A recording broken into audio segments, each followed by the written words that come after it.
wayah naja lamun mulus maneh di dunia pasti di akhirat lagi bakal bagja.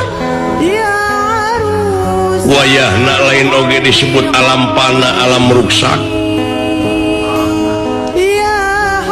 Dai dunia mah ku pangeran oge bakal diansurkeun kiamat teh ngan maneh ulah rek ngaruksak akhlak maneh. Keun weh diruksak ku batur mah asal maneh tigin yakin. Hartina istiqomah ajeg jejeg anceg tumut kaliluan tegedang kanginan. Cicing dina hiji kapribadian cicing dina hiji pamadegan.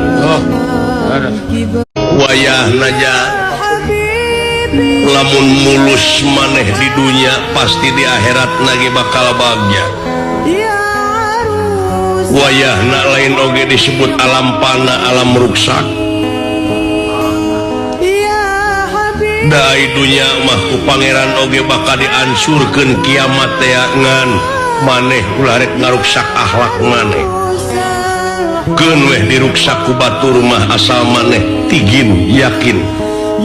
Hartina istiqomah ajeg jejeg anceg tumut kaliluan tegedang kanginan. Cicing dina hiji kapribadian cicing dina hiji pamadegan.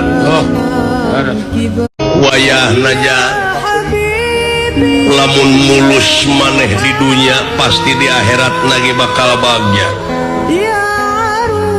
Wayah nak lain oge disebut alam pana alam ruksak.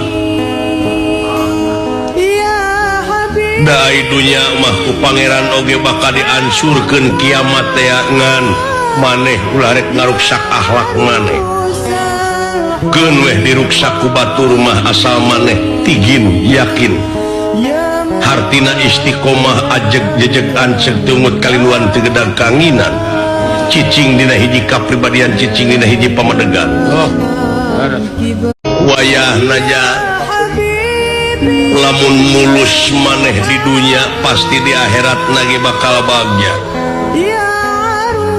Wayah nak lain oge disebut alam pana alam ruksak. Dai dunia mah ku pangeran oge bakal diansurkeun kiamat teh ngan maneh ulah rek ngaruksak akhlak maneh. Keun weh diruksak ku batur mah asal maneh tigin yakin. Hartina istiqomah ajeg jejeg anceg tumut kaliluan tegedang kanginan. Cicing dina hiji kapribadian cicing dina hiji pamadegan. Wayah naja lamun mulus maneh di dunia pasti di akhirat lagi bakal bagja.